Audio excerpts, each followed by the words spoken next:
Thank you, Chairman. Congressman Duffy, great to be with you. I look forward to serving with you in this new capacity. We had a great meeting in my office, and just want to ask you a few questions building on that conversation. Represent the state of Indiana, and therefore, on account of our vibrant agricultural sector, our manufacturing sector, logistics economy, transportation and infrastructure it's dare I say, it's an important part not just of our economy, but also of our culture.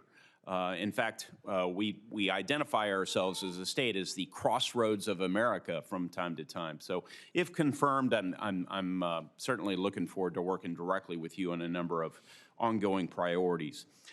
I want to begin by flagging with you the largest, at least for so many of my constituents, project priority, and that is the I-69 Ohio River Crossing Project. This is a crucial final connection between Evansville, Indiana, and Henderson, Kentucky. It's going to provide massive safety and economic benefits, not just to Indiana, but more broadly to the economy. Will you commit to work with me to secure federal funding for this project and others like it? Yeah, and I appreciate the time we spent together in the House and the meeting we had together in your office. Yes, I would welcome the opportunity to work with you on the project, learn more, possibly come to Indiana and see it with you per our conversation in your office. Fantastic. We will we'll look forward right upon your confirmation to following up with your team about aligning schedules for that visit. Turning to autonomous vehicles, I've long been a proponent of continuing to encourage our innovators to go out there and keep innovating, but also to ensure them that we're going to adopt a regulatory atmosphere that is friendly to autonomous vehicles. We see many other countries aiming to lead in this space. China, yes, perhaps most notably, is catching up. And we'll soon be surpassed if we don't adopt pro-AV policies. I see here a real opportunity for improvement by the Trump administration over the outgoing administration. So what are your thoughts generally on AVs, and what opportunities do you see, Congressman Duffy, at DOT for AV policy? I appreciate the question, and I think you make an incredibly important point, which is this is not just a wonderful technology that has a potential of making our roads safer, but this is a national security issue. We can't fall behind China or other countries as it comes to AV technology. Right now, we have a patchwork of laws from state to state. I believe there has to be a federal law by which all of these innovators can abide by, no matter if they're in Texas or in California or somewhere else. And again, I'll always make sure that safety is key. But after safety, we want to give a wide runway for these companies and innovators to create products that are going to bring us this new technology that, again, can revolutionize the way we get items, how we travel, whether you're taking an Uber or it can be remarkable and exciting. Can I just say here, I'm really impressed and encouraged that you identified this as a national security priority, because with this technology, as with so many other emerging technologies, they are dual use in nature.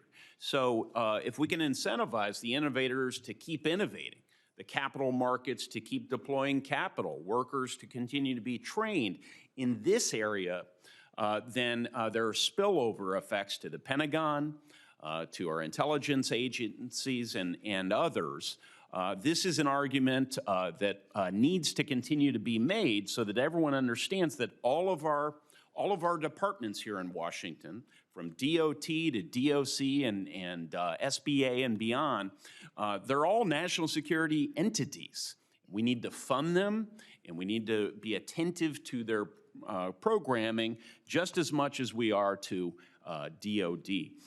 Congressman Duffy, the last surface reauthorization bill included a pilot version of my bipartisan Drive Safe Act.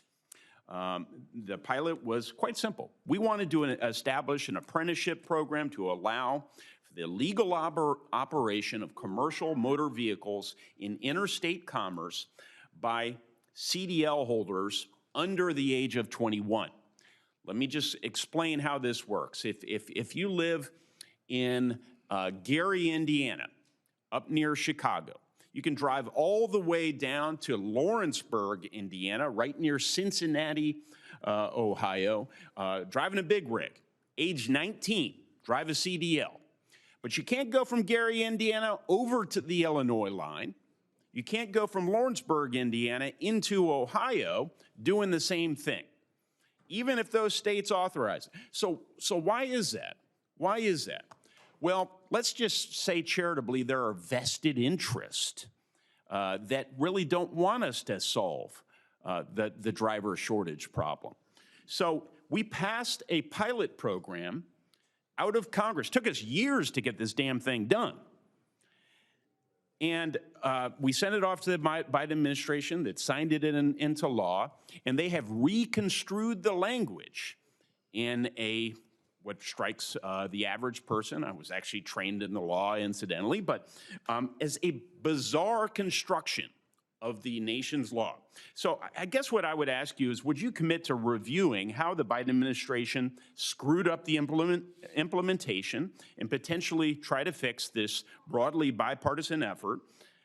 And if it can't be fixed administratively, and I strongly believe it can, then might you work with me to improve the language next go-around? Senator, I don't know if this was your bill when we served in the House together, but I was a co-sponsor of this in the House, and I saw the same concerns. Yes, sir.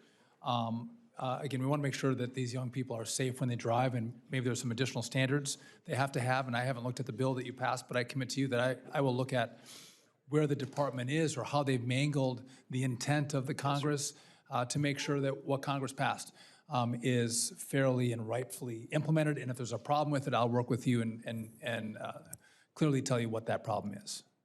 That's all I need. Congrats again, Congressman. And Mr. Chairman, I yield back, trying to get his attention. Thank you, Senator. Yes, sir. Thank you very much.